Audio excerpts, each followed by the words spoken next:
Florida, man. Florida man. I think I am Florida man. At least for the next 2 weeks. This episode won't come out for a while. And by the time it does, this news will be outdated. But I guess this should be like part 2 to the Rainbow Connection and Existential Calling, where I talked about my journey. Although that one was scripted and it was probably one of my best episodes ever. But my time in Florida is almost up. And it's very bittersweet. It's very sad. In that Rainbow Connection episode, which I wrote probably over a year ago, which I recorded a few months later, it was an experiment to see if I could be happier. To see if a move would change my life for the better. And the answer was yes. It did. In some ways. In many ways. And I meant to be here for a year and a half. But some things happened that accelerated my departure. And so I'm on to the next leg of the journey. I used to have this saying where I would say, there's this place called paradise. Why doesn't everybody want to live in it? The premise behind the theory was, you can choose to live in a crappy place or you can choose to live in paradise. Why would you ever choose to live in a crappy place? And with every other place that I've lived in my life, I assume that there would be pros and cons, I'm sure that there is some downside to living in paradise, which is why not everybody wants to live there. But after experiencing it firsthand, I'm not sure that I see the downside. With my job, I spent a lot of time in the ghetto in East Cleveland and Cleveland. And it was a total freaking nightmare. And I transferred down to Northeast Florida. From Northeast Ohio to Northeast Florida. And I also spent a lot of time in the ghetto. Because that was the nature of my job. And my first impression was when I walk out of a ghetto house in East Cleveland, there's 2 feet of snow. The sky's gloomy. The trees are bare. It's totally freaking miserable. Like, not only are these people dirt floor poor, but when they walk out of their homes, life is miserable as well. But in Florida, when you walk out of your ghetto home, there's palm trees and paradise. It's a completely different thing. Paradise is an amazing place to live. And I'm sad. It's bittersweet to be leaving it. It was everything that I hoped it would be. But it was never part of the plan to be here long term. It was supposed to be a year and a half. My plan was to stay here a year and a half. Some things happened that accelerated the end just by a few months, not too much. It's interesting because I was here for about 4 months and I was like, okay, I've seen enough. I'm ready to go back. I arrived here in January of 2022. And by April, I was like, okay, time to go. Time to go back. I've seen it. It's neat. But something changed and I don't know if I can put my finger on it. If I had to guess, it was probably that I found a boogie board and started going in the ocean. And I found out about rocket launches. And that I could just walk down to the local beach. And even though Cape Canaveral is about 2 hours, maybe an hour and a half away from where I live, as I talked about in a previous episode, it's like, oh, I can probably see this from where I live. So I went down to the local beach and I learned that, yeah, I can see these things from my backyard, Just the other day, I'm like, hey, do you want to go out and watch a rocket launch? Where do we have to go? I'm like, no, just the parking lot outside. Really? We can see a rocket launch from the parking lot? I'm like, yeah. So we walked out 2 minutes ahead of time, 4 minutes ahead of time, whatever it was. And we just watched a rocket, a SpaceX Elon Musk rocket go from Cape Canaveral up into outer space.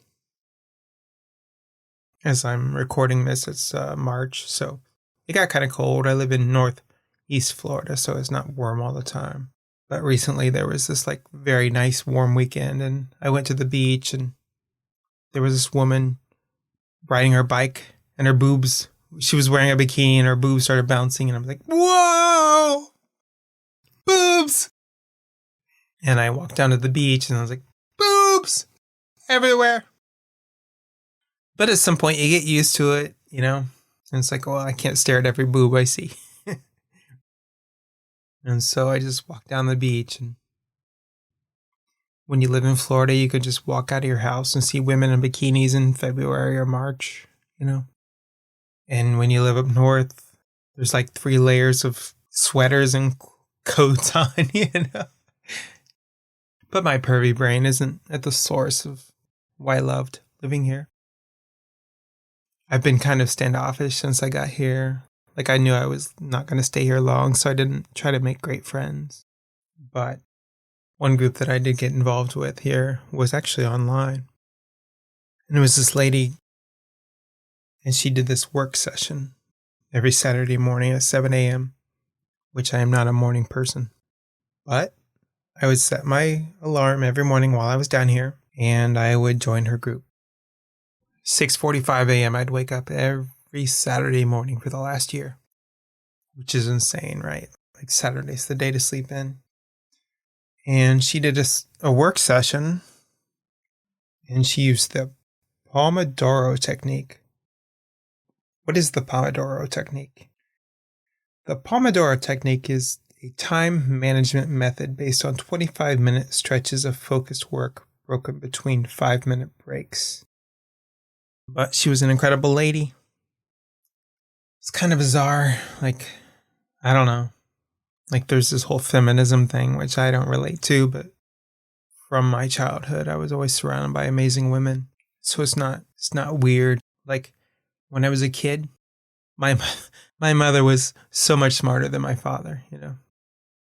It's just something that was always part of the deal.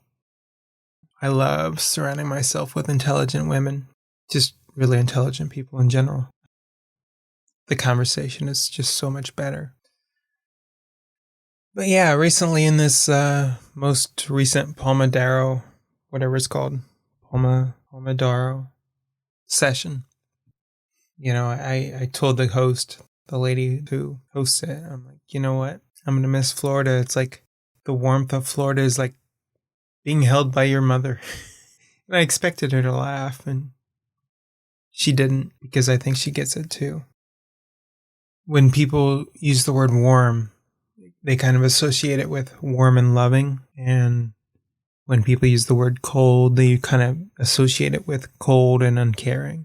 You know, when you live up north, when you walk outside of your house, you have to worry about the weather killing you.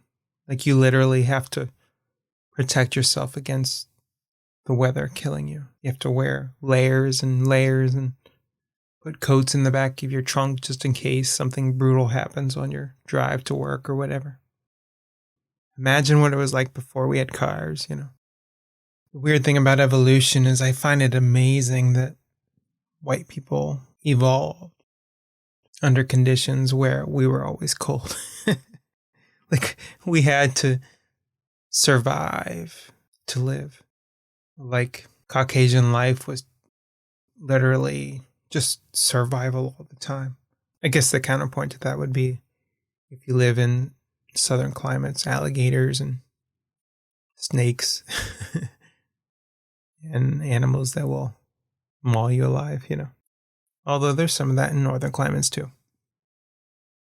But as somebody who has lived most of my life in northern climates, there's like 3 months a year where it's like, oh, okay, I have to go outside every weekend of these 3 months to enjoy it, you know, in order to make the most of every moment. But in Florida, it's not really like that. It's like every weekend. I mean, there's like maybe 3 or 4 months in northern Florida that weren't nice, as opposed to in Ohio where there were maybe 3 or 4 months that were nice, you know. But I always felt this sense of panic in Ohio to enjoy every beautiful weekend that there was in the summertime. But I don't feel that here. as much. All the most intelligent colleges are in like Boston and Northwestern and Chicago, Princeton, University of Pennsylvania. They're all up north, where you don't have to feel guilty about staying inside all day and learning because the weather outside is miserable. And I think that a byproduct of that is intelligence up north, if that makes sense. Instead of going to the beach, you stay inside and learn. Bittersweet. Maybe vacation is temporary for a reason. I don't know. All right, you've been listening to The Great Big Intergalactic. Have a great day, everybody. Thanks for listening to the show. The Great Big Intergalactic can be heard on Spreaker, Spotify, YouTube, Google Play, Apple iTunes, and anywhere else that podcasts can be heard. If social media is your thing, you can follow the program on Facebook or Twitter. If you enjoy the show, upvote, share, like, and subscribe. Whenever and wherever those things can be done. If you'd like to send feedback, the easiest way to do that is to email the show at tgbiuniverse@gmail.com, TGBI as in the Great Big Intergalactic, or you can leave a voicemail at 216-200-7940. Contributions could include written feedback, audio submissions, voicemails, or potentially even live guests. It was great having you today, and see you next time.